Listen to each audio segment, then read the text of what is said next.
Hello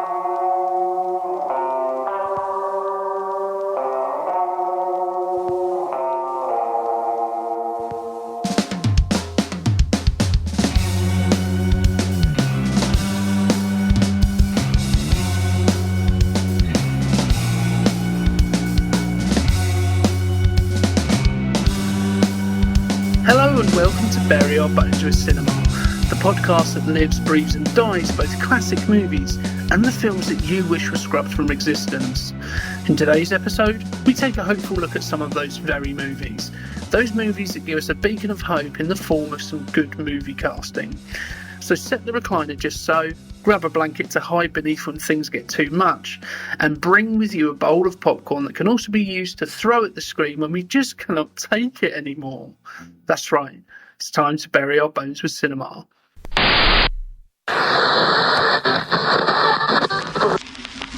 I believe that the casting of Anthony Hopkins in the role of Dr. Fraser Crane will go down in history as one of the great casting mistakes of the last century.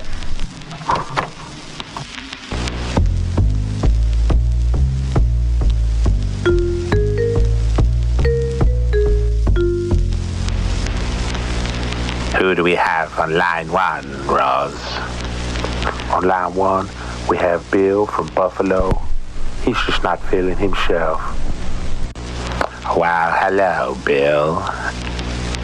I'm listening. Yes, Dr. Crane. I would just like to know, would you me? Would you me real hard?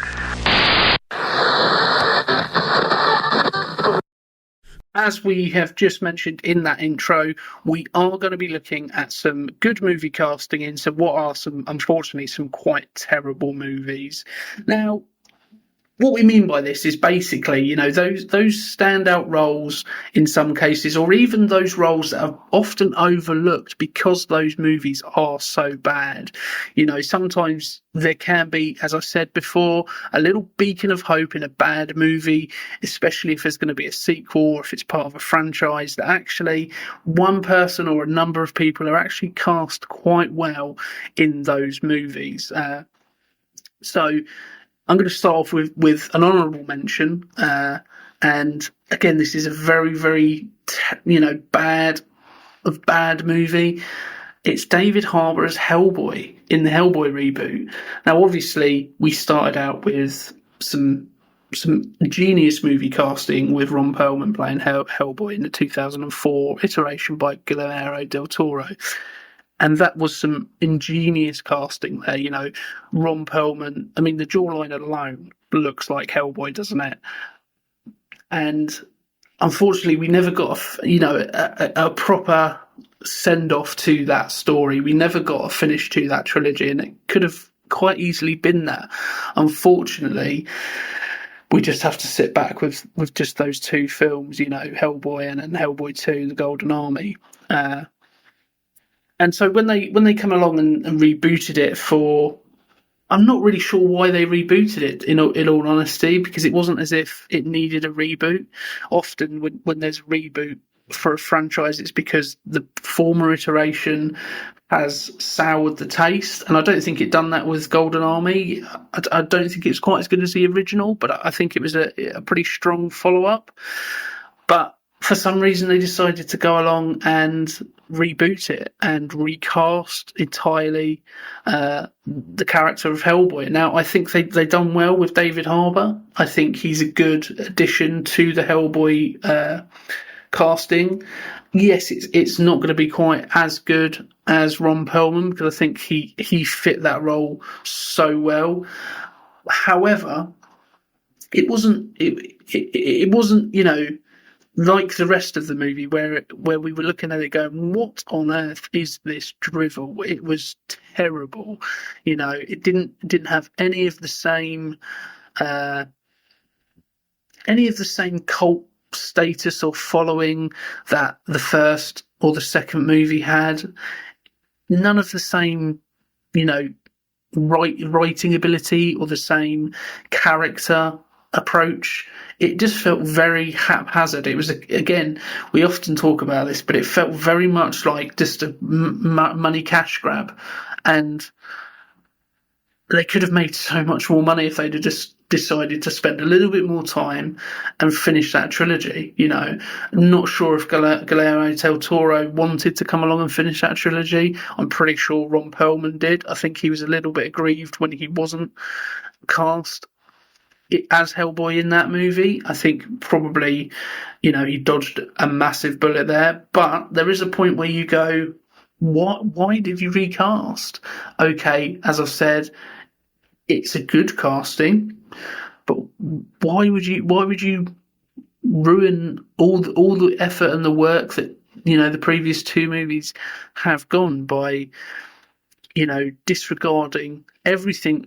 A bit like in the last episode where we looked at sequels we got versus sequels we wanted. Why would you ruin everything that came before it by having to start afresh? I think David Harbour was in a very, very difficult position, and I think people overlook his performance because the fact of the film was so bad.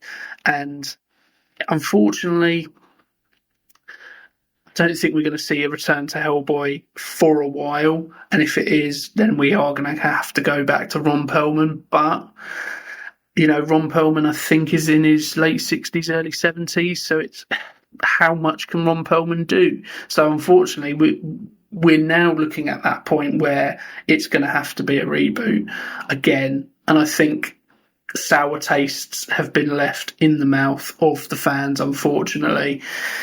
So Hellboy, I think, is on a downward trajectory.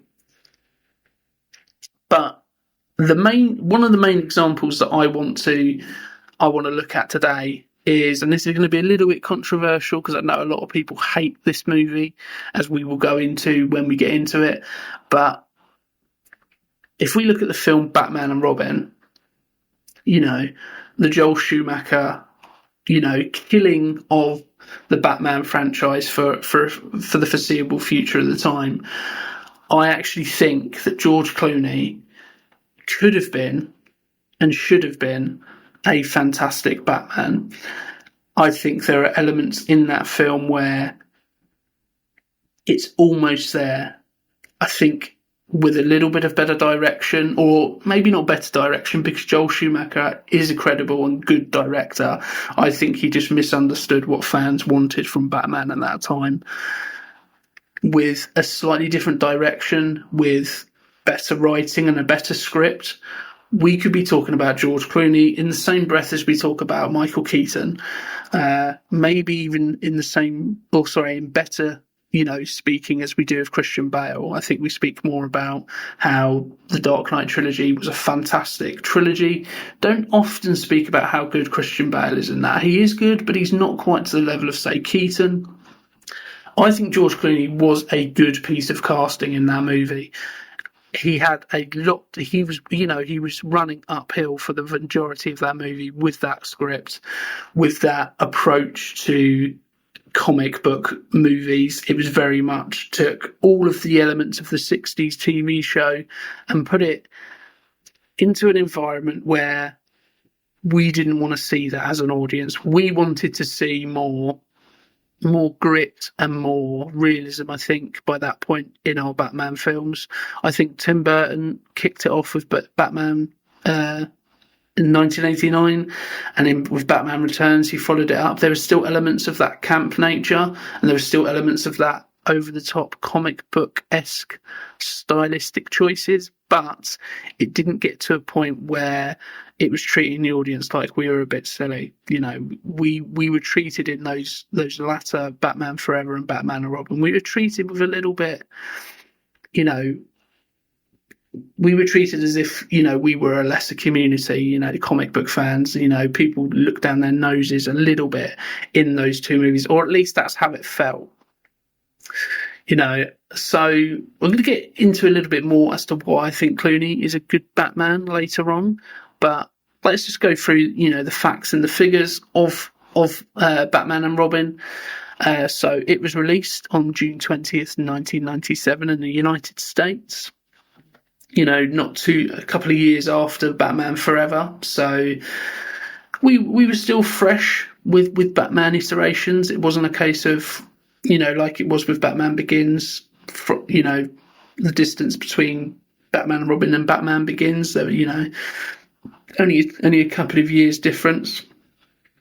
And at the time, the budget was $125 million, which again was a big budget. That's unfortunately at this time it seems like a small budget, but at the time that was a big budget. The opening weekend made $42.8 million. So again, a very, very good return. And I think a lot of that was because it has the Batman name, it has the Batman brand on it. I don't think it's because people saw Batman Forever and thought, whoa, that's a great movie, let's go and see the sequel to that, because I think, again, Batman Forever soured the tastes a lot. I think you could have doubled your money in the opening weekend if it had been a much better film. Gross, it made $107 million. So domestically, it's coming in under budget, which I think is a big, big indicator of something being wrong here, something not quite fitting with the audience, something not quite making people want to go see it a second time, or word of mouth and saying you've got to go and see that film. 107 million domestically against 125 million budget. That is where you really kind of go, especially for a big intellectual property. This isn't a standalone movie. This isn't a completely original script. This is Batman, and you're only making 107 million. I say only, we do it every time we speak about numbers, but in comparison to other films, this should be making a hell of a lot more than it did. If we look at the gross worldwide, 238.2 million. Now, again, it's almost doubled its money, so it's not to be sniffed at. But we are talking about Batman here. We're not talking about something completely new where audiences don't know what they're going to get. This is Batman. When we look at 1989's figures, vastly superior. I think you could argue perhaps we were burnt out a little bit with Batman. The character. I think it was probably more we were burnt out from Joel Schumacher's iteration from in a movie sense. 238 million against 125 million. We should be looking at, tripling, quadrupling. We should be perhaps looking towards $1 billion for this sort of intellectual property. And we can see that that same reaction if we look at things like IMDb ratings and Rotten Tomatoes scores. So an IMDb rating of 3.8 out of 10, which is incredibly low.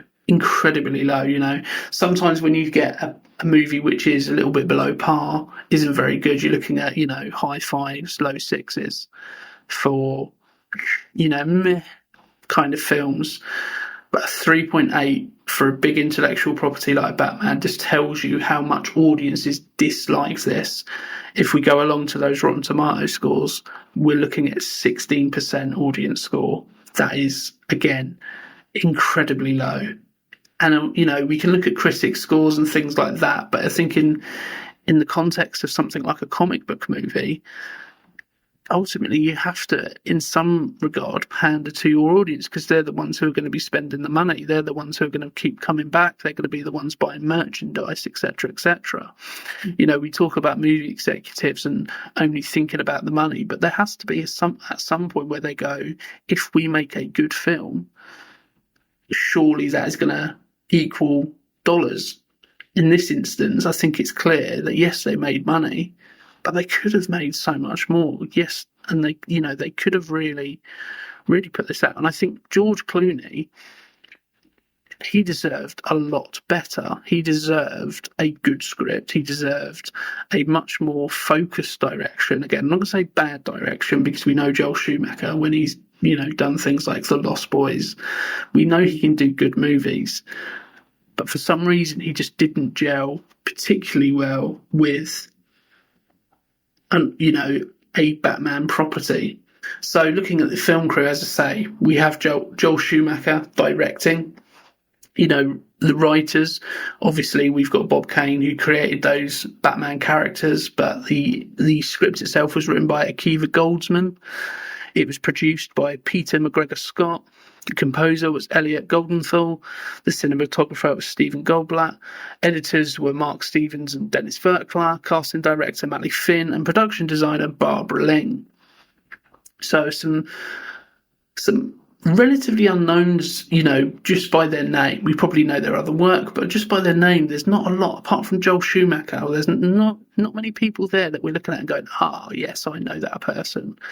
You know, I think one of the biggest things that was quite clear in what made those Tim Burton movies very much Tim Burton, very much felt like it had its own world and its own universe, was the score by Danny Elfman. I think that's a horrifically underrated score. I think, you know, we talk about Hans Zimmer's score for the Dark Knight trilogy, but when I think of Batman, I don't think of the Dark Knight music, apart from, you know, in terms of a Batman theme.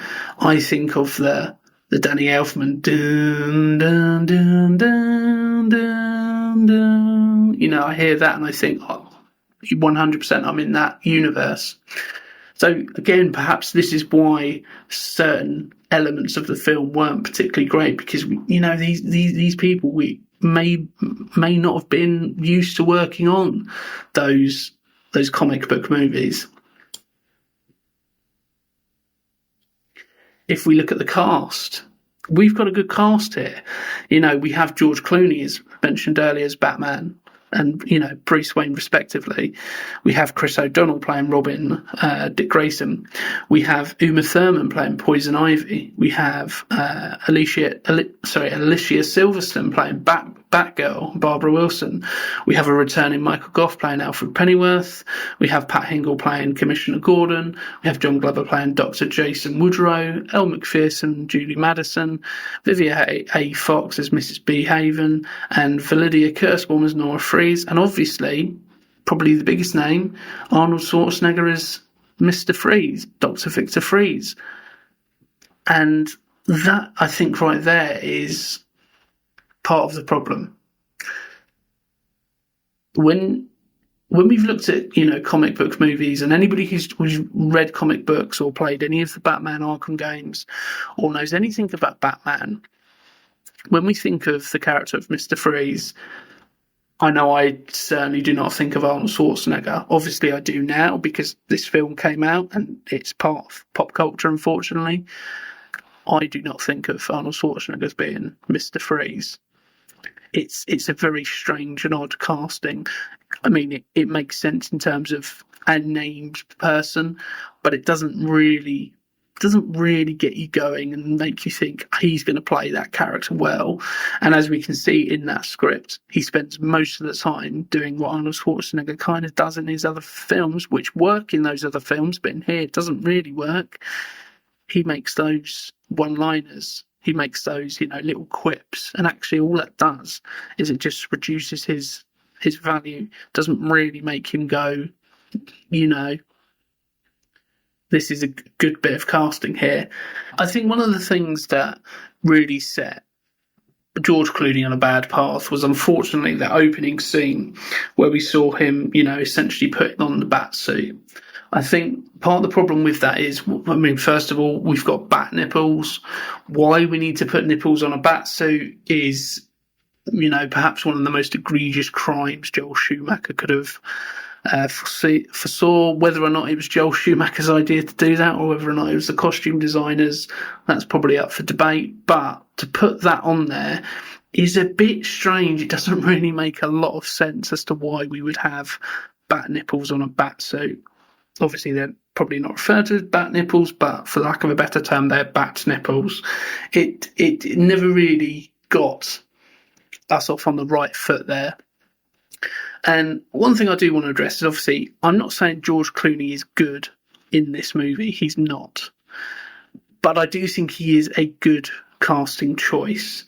I think part of the problem is that everything in this movie is played for laughs, or played for a over the top audience, or just played over the top and not played with any kind of gravitas, not played with any real stakes, not played with any kind of realism. Now, I'm not saying, we needed to have the realism or, the much more grounded reality that we had in the Dark Knight trilogy, but there needs to be some element of realism. We have to kind of ground some element of this film or some element of movies, even in the most fantastical and the most far-fetched types of movies. We do need to ground it somewhat in reality in some aspects. So George Clooney's performance here isn't a very good one. There's some, the line he says to Mr. Freeze when he first kind of comes across and was like, "Hi Freeze, I'm Batman." It's said nonchalantly. It's said in such a way where we go, is this a table read? Is this the first time they've read the script? Because it doesn't sound like, it doesn't sound like Michael Keaton saying, "I'm Batman." That the way he says that, it's cool. It's become synonymous with that moment where I'm Batman. It's that thing. We have the similar one in Batman Begins. So we're always off on shaky ground, unfortunately. So I don't think he plays this part particularly well in this. But if we look at George Clooney's other roles, we see him in Ocean's 11 as Danny Ocean. He has that arrogance kind of needed for a Bruce Wayne there. If we see him in films like Up in the Air, we know that he can be funny in places, and it fit. We know that he can do the dramatic stuff with things like Syriana. We know that he can play Bruce Wayne. We know that he can play Batman. We've always said, in our Dark Knight episode, go and check it out. If you haven't, it's a great episode again. But we said part of, the key into the character isn't through Batman. You put a suit on, you do some action scenes, you're Batman. The key is through Bruce Wayne, how you play Bruce Wayne. Michael Keaton, probably the best at playing Bruce Wayne. I think George Clooney just never had the opportunity to show us that he could be. You put Clooney in his prime in the Dark Knight trilogy, I don't think it feels out of place. Perhaps the action scenes may have to be changed slightly because Christian Bale is a very physical actor, but it doesn't feel completely out of place in my mind. It feels very much like a glove. It fits a little bit like a glove. You put him in the Batman versus Superman universe. Again, not that that's a great film, but it's certainly better than Batman and Robin, and maybe not better than Batman Forever, but it's certainly better than Batman and Robin. You put him in that universe, again, it doesn't feel out of place. But Ben Affleck was a good casting choice for that franchise and that universe. Again, perhaps he was let down a little bit by scripts, by direction, a bit like Clooney. But I think there's a real missed opportunity here with George Clooney. We could have had something that was really, really quite special, but unfortunately we never really got that. We got, unfortunately, what was caught on celluloid, the back credit card, throwaway lines. We got bad scripting, bad writing, not a real, depth into character at all. And I think it's a shame, because I think George Clooney could have been, with the right director, with the right script, he could have been playing Batman 2, 3, 4 times. Certainly could have been on the same level as Michael Keaton. If you put him in the Tim Burton universe, same thing. It works in my mind. But if we look at, how this casting came to be, how everything fit together, again, we may find some of the reasons why things didn't quite work out. So director Joel Schumacher first realised that George Clooney would make a good Batman after seeing him in the From Dusk Till Dawn movie. And apparently he saw a picture of him for the promotional saw a picture for him in promotional ads in the newspaper, and he decided to get a black Sharpie and draw that famous cowl shape over Clooney's face and apparently thought, yeah, that fits. Again, I would kind of agree with Joel Schumacher there. He's got that jawline that fits with a good Batman. Apparently, during shooting, Clooney visited his friends on the set of ER in full costume, so there was an element of fun that George Clooney was having there. So, although he essentially feels like he killed the franchise, which he kind of did, it's good to know there are some positive kind of memories there. It's not all doom and gloom. In some scenes, Batman limps visibly inside the freeze rocket. More specifically, apparently during filming, George Clooney injured his lower leg playing basketball, and so they needed to cut the boot off of the Batsuit in order to wear a cast. So again, doesn't sound like it's the smoothest of productions. So that immediately means that you're working uphill again. You've already got issues with the script, in my mind. You've always got issues with the overall direction, but when you get injured filming, that's when things start to, feel like that you're working against you.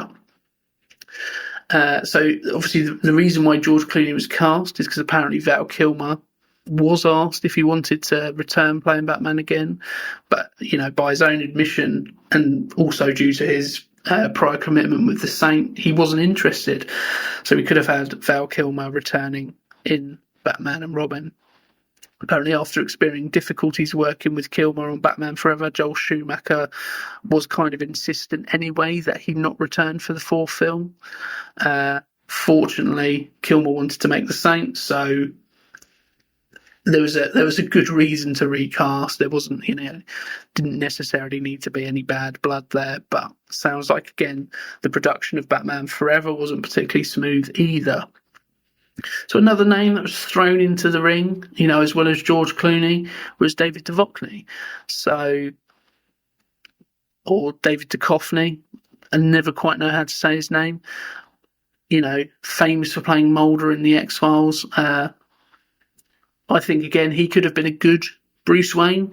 It's hard to say in this element with the script, but apparently also, again, how true this is, I'm not quite sure. He was also considered in the same role playing Bruce Wayne and Batman in Christopher Nolan's Batman Begins. Now, I think if he had have been in the running for that, it would have been looking at it more from a Dark Knight Rises kind of narrative, where he's slightly older, because I think by that time he was, late 30s, early 40s. Certainly not at the beginning of his career. But when George Clooney did accept the role, apparently he immediately called his cousin Miguel Ferreira, who is a massive Batman fan, apparently, and also his father, Jose Ferreira, was the first actor offered the role of the Joker in Batman. So a little bit of a link there. So perhaps, again, that's perhaps why George Clooney felt, yeah, this is a good role for me, because, there was a little bit of a link there with family in the past. So according to IMDb, George Clooney and his stunt double went through 50 rubber bat suits.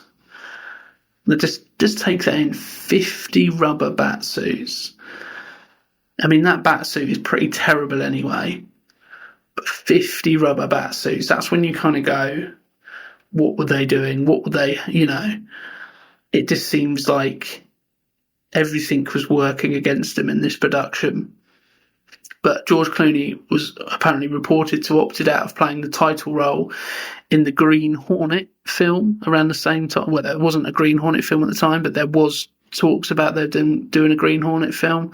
But he turned that down to take the role of Batman. So he certainly wasn't short of options. It wasn't a case of, let's take this because I need this. He had other options there. And I think it's quite interesting. He's come out and said publicly on an episode of Graham Norton and other things that he does happen to refund people who saw this film, which just kind of tells you George Clooney's whole kind of viewpoint on this experience of playing Batman. You know, he said he was quite grateful that Christopher Nolan and Christian Bale came along with Batman Begins, because all of a sudden he's no longer for killing the franchise. It's been revived, so he doesn't have that kind of, you know, weight on his shoulders anymore. And I think overall, we could have had something truly special here with George Clooney. We could have had, you know, a return of, you know, that same gravitas and that same feeling that we had with Michael Keaton's Batman. But I think unfortunately, it was just lost. We never really had that, you know, had that privilege of seeing, you know, the aspects of why George Clooney was cast as Batman in the first place. Because I can imagine at the time, I was only young, but I can imagine if I was the age I am now in 97, hearing George Clooney is going to play the next Batman, I'd be going, that's a really good prospect. I'm really looking forward to that. You know, I don't think there would be too many people going, no, that doesn't fit at all. That's going to be terrible. I think people will do that now. But I don't think people would have done that back then. I think people would have looked at that and gone, that's an exciting prospect. That's something I want to go and see. That's something that I think can set us on a good trajectory for the next 2 or 3 films. Oh, no.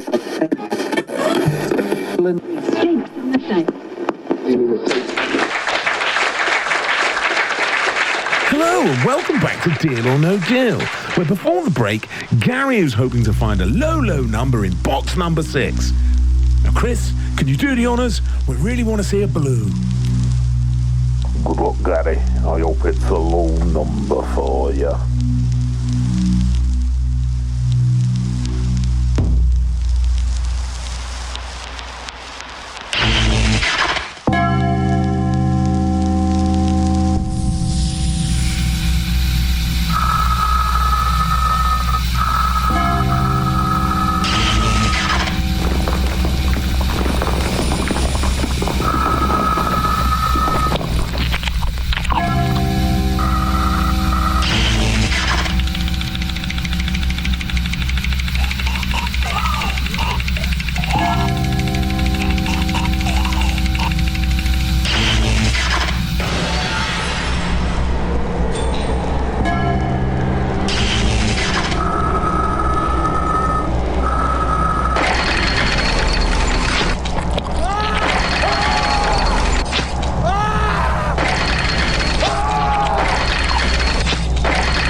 Since Mr. Blobby.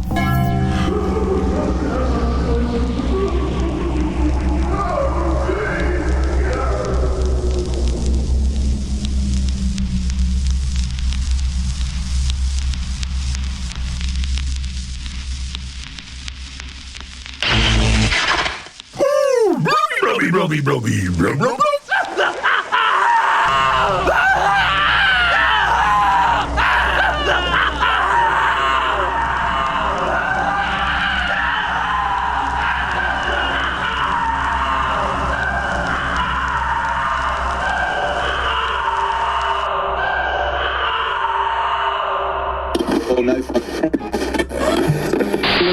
But moving on to the next example of some good casting in some quite bad movies, I'm going to look at X-Men Origins Wolverine. Now, I could take 2 names here. The first name I could take is Ryan Reynolds playing Wade Wilson, or better known as Deadpool. You know, we know that works. We've seen him post X-Men Origins Wolverine, post 2009, playing that character and playing it well, and it resonating with audiences. Again, I think if we take ourselves back to pre this movie coming out, we hear that Ryan Reynolds is playing Wade Wilson, we go, that's a bit of good cast in there. That's exciting. That's a good prospect. Unfortunately, we know that didn't quite work out in X-Men Origins Wolverine because, the sewing up of the mouth, you take away the one thing that makes Wade Wilson who he is, that, wisecracking, R-rated, joke maker. Doesn't quite work if you take that away. He just becomes a silent, fighter.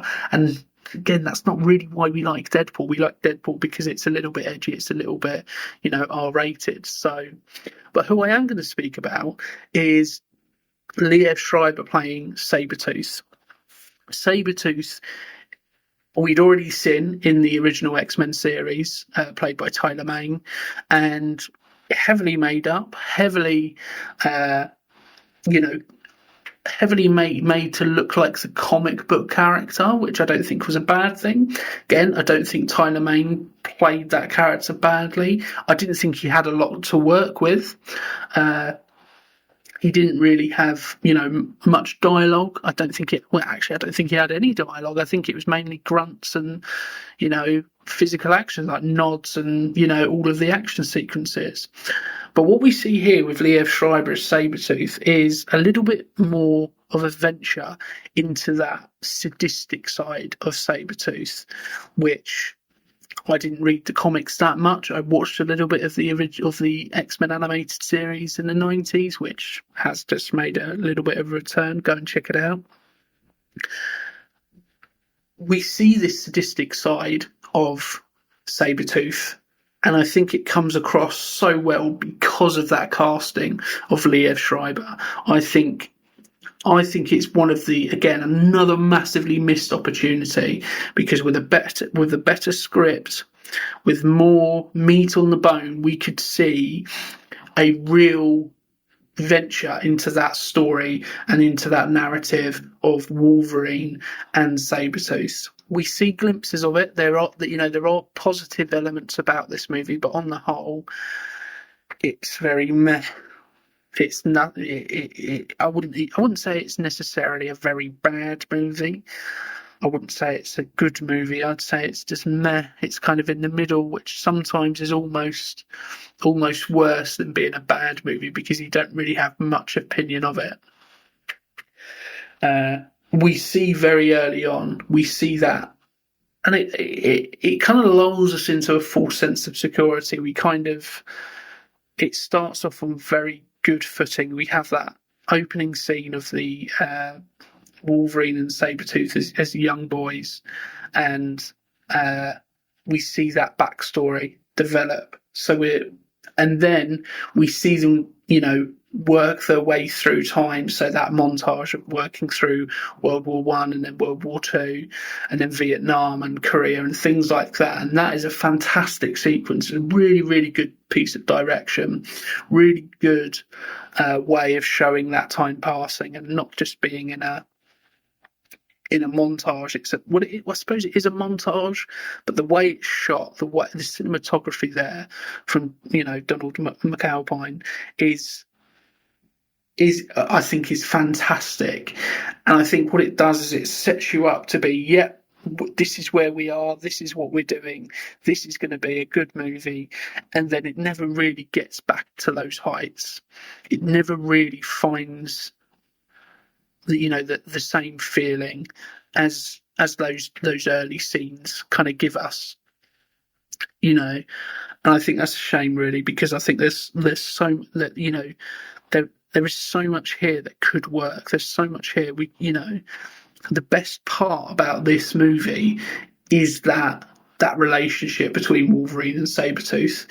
You take that out of this movie, then this movie becomes, an even more drab affair. And this was given, to be fair, a lot of the tools to succeed. It had $150 million budget. So, and that, this is 12 years later than what we previously stated with Batman and Robin, which had 120. So 150, 2009, a big, again, a big budget.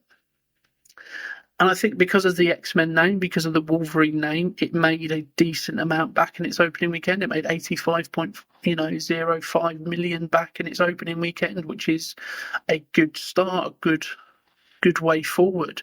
But again, a little bit like what we saw with Batman, with an intellectual property, perhaps not on the same level as Batman, perhaps not on the same pedestal as Batman, but certainly a strong intellectual property. Its gross was 179 million, so it made a profit. It did make a profit, but it could have made so much more. And gross worldwide, 373 million. So again, it doubled its budget and then some, which isn't to be sniffed at. But when we look at things that have a long-standing intellectual property, that have previous iterations, that have a built-in fan base where you've already done a lot of the hard work, you've already done, the marketing, you could almost get rid of, because you're going to get people coming back because people love the Wolverine character. People love the X-Men brand, a bit like Batman and Robin. People love the Batman character. People love the Batman brand. So for 73 million, it's not particularly great. Looking at IMDb ratings and Rotten Tomato ratings, again, not that I hold much stock in these, but I think it's important to kind of have a look at to see what the general, consensus is.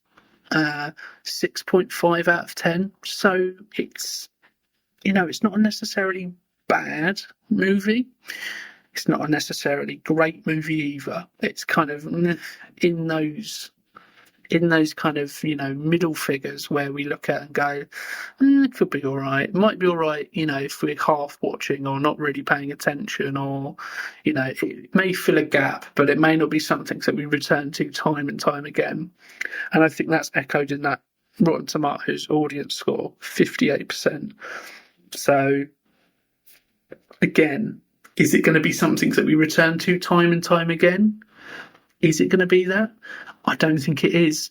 And I think it's a shame, because what Liev Schreiber brought to Sabretooth could have been on the same level as what Hugh Jackman was to Wolverine. We look at Wolverine and we go, who else can play Wolverine?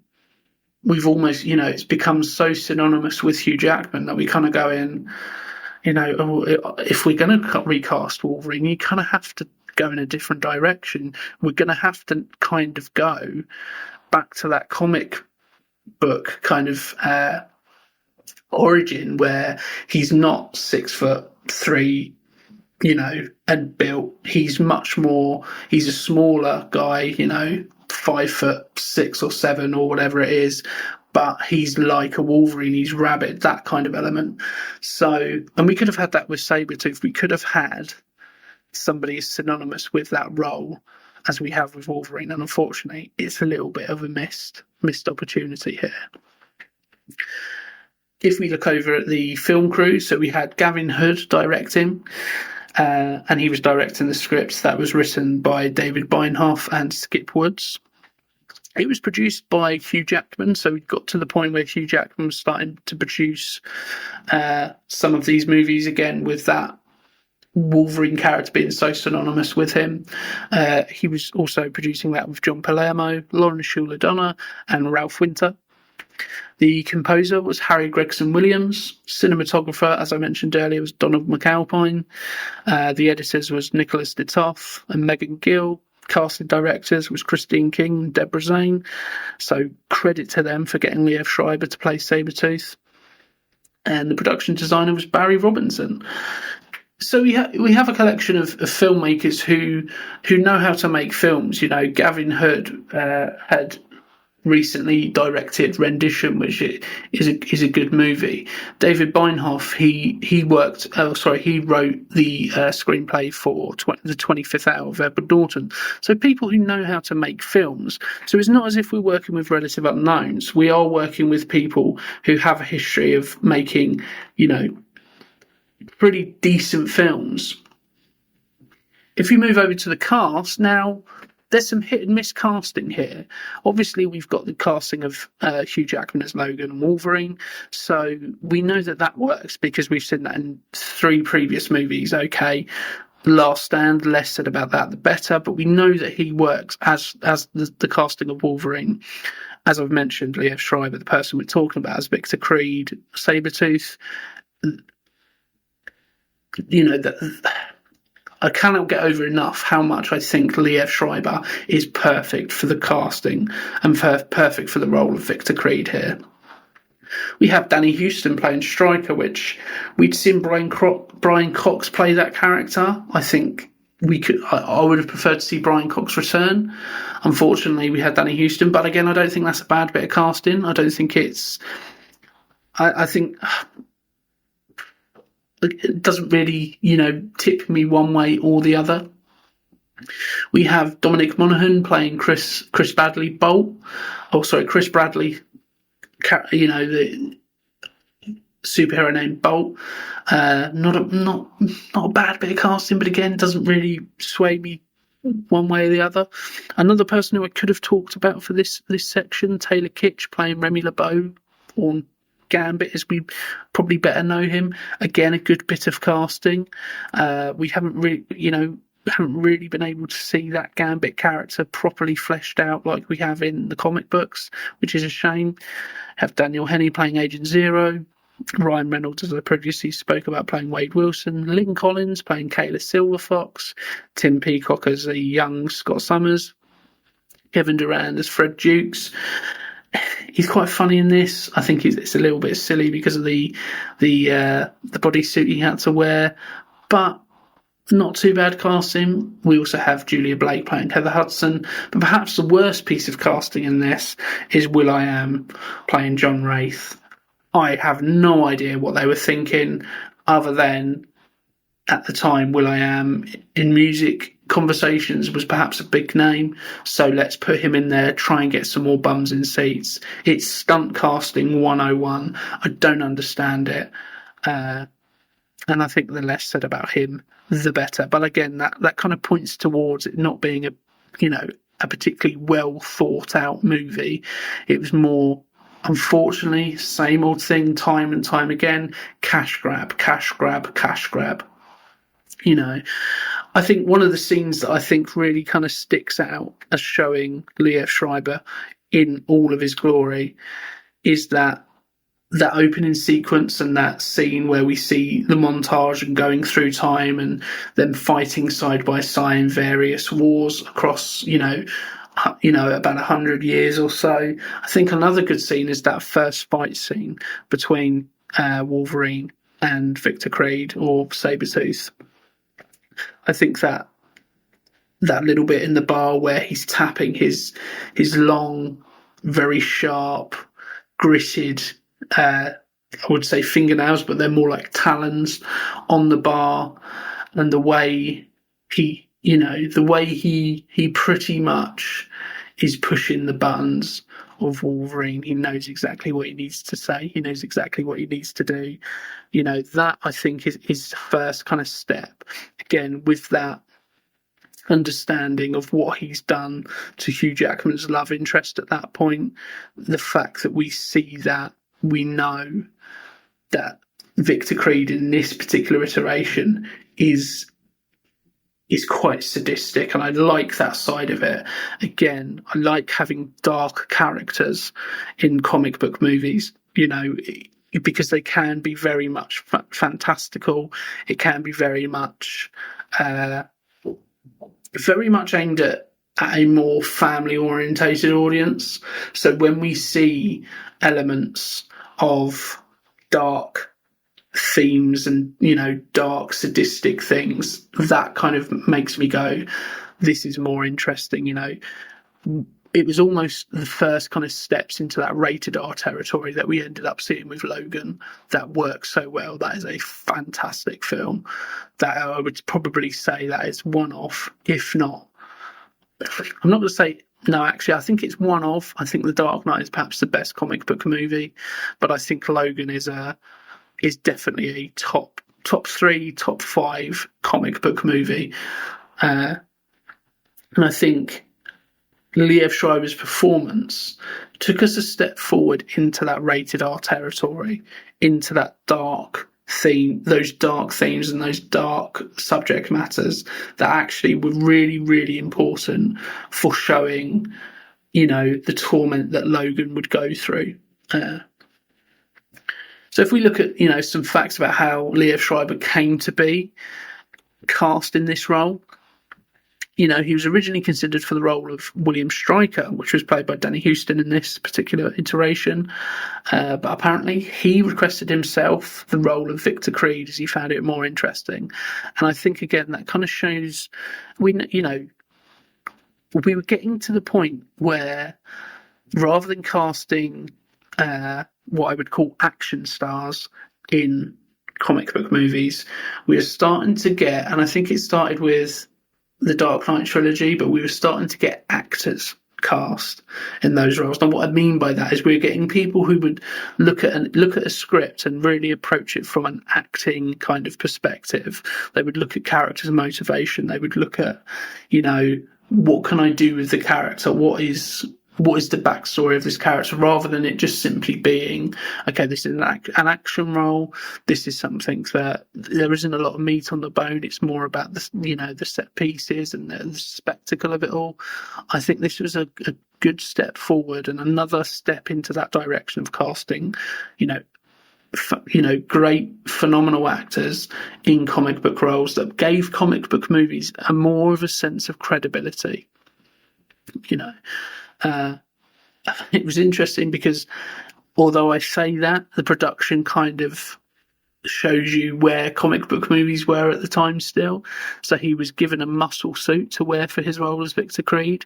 So again, very similar to what Vinnie Jones wore in X-Men The Last Stand as the Juggernaut. And even now, as I say that, it's still surprising and frightening to know that Vinnie Jones was cast as the Juggernaut bitch in X-Men Last Stand.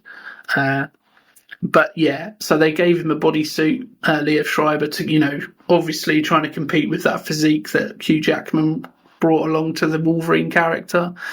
But apparently Schreiber felt a little bit humiliated by this, and so he requested a chance to actually, do it for real, put that real muscle on and actually get himself into fighting shape, for lack of a better term. And so he trained for 3 months whilst he was filming the film Defiance, and he continued to train alongside Hugh Jackman during the filming. So again, almost kind of, starting to get to that point where people were looking at changing their bodies and changing how they were for a role, and not just in an action star, I have to look my best role, but I need to be in fighting shape type approach to the role. So Liev Schreiber apparently wasn't obviously the first choice. As we know, he was more looked at for William Stryker. But the names that were touted about, again, 2 names here, which I think would work quite well, not to the same standard, I don't think, but we had Carl Urban, who is probably best known at the moment for The Boys and Lord of the Rings and Dredd. I think at the time that would have been a good piece of casting. We can see that where he plays Billy in The Boys. He has that rated R,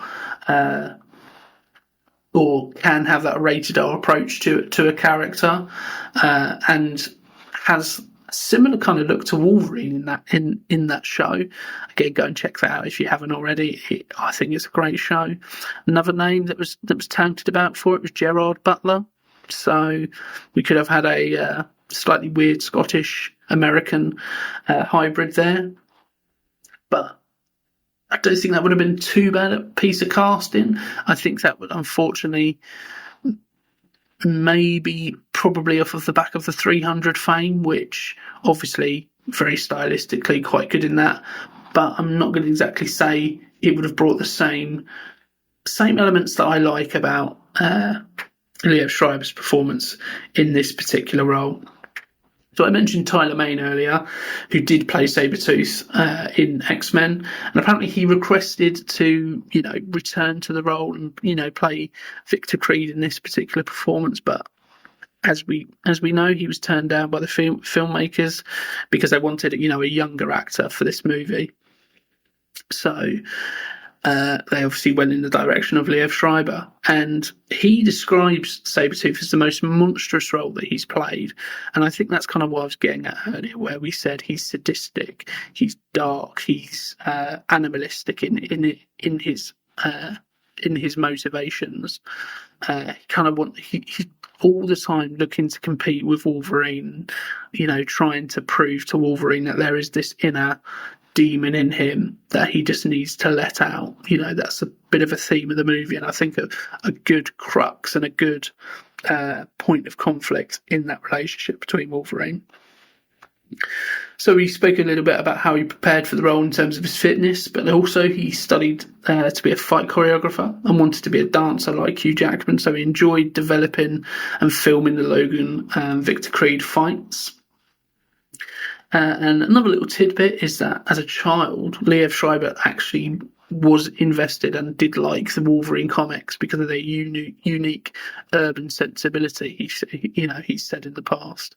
So again, we've got an actor here who already has a connection to the source material.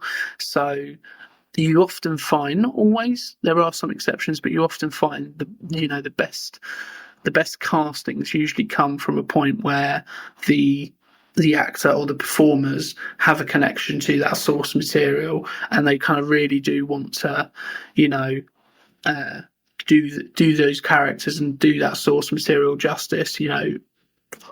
Off the top of my head, I think of somebody like Henry Cavill in The Witcher has a real big connection with that source material, and so that brings an element of respect to the source material. So you're not going to necessarily deviate too much from what we've seen, deviate too much from what we've seen in those comic books, and not deviate to a point where we go, well, that's nothing like the character that we love from the comic books. So I think in closing here, I think it obviously, just because a film is a bad film, or perhaps, a slightly lesser film, or, not necessarily held in high regard, doesn't mean that we can't find positives in that. I think we can find elements of the casting where we go, actually, if they had a slightly different environment, if they had a slightly different script, a different director, a different cast opposite them, we could see them in a completely different light. I think that's definitely the case with George Clooney, as I mentioned earlier. I think in X-Men Origins, I think we could have just pushed it a little bit further. We could have really explored that relationship between Victor Creed and Logan a lot more, and actually go into that darker element and that, more rated R territory with that, rather than going, let's make a family movie because that means we'll get more money. It's interesting because Deadpool kind of proved everybody wrong that you can make a lot of money from a rated R film. Big money, talking 900 to $1 billion type figures there. I think for me, casting always goes back down to source material. What are you trying to achieve? I think Joel Schumacher, he started with the right thoughts and the right aspect of casting George Clooney. I think he just unfortunately had a completely different approach to what fans wanted to see.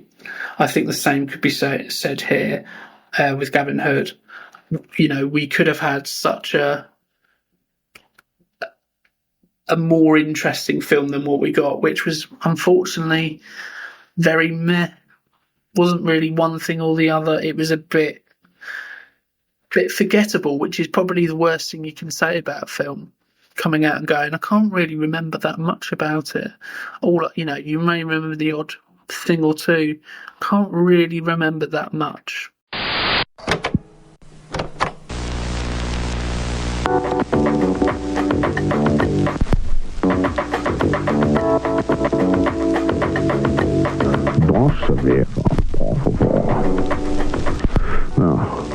You could be forgiven for thinking you're listening to a Spaniard ordering a beer on the Costa del Sol.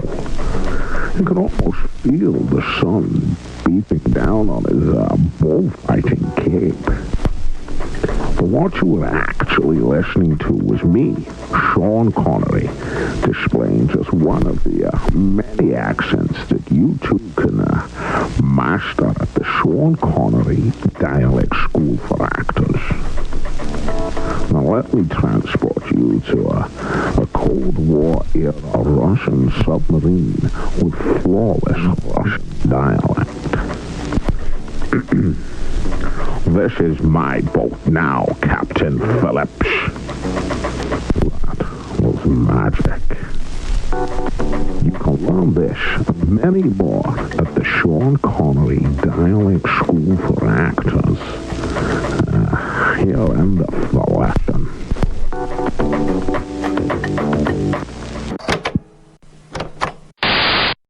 So that brings us on to the end of the episode. Don't forget to like, subscribe and follow from wherever you get your podcasts. I've been Ryan Etherington, he's been Jimmy Murphy, and we have been Bury Our Bones with Cinema.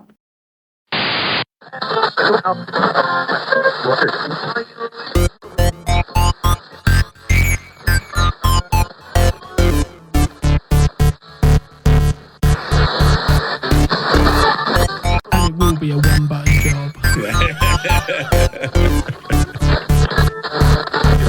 Boom, boom, boom, boom, toom, toom, toom. I have a terrible tendency to just scroll back and record. But if you're talking, when we're doing it, I still find it slightly distracting. It's a bit weird, but I think it's a bit weird, but I suppose... maybe if you listen to it back, see if it sounds... I was like, I'm going to have to stop it. You listen to it back, Good job I observed that well, wasn't it?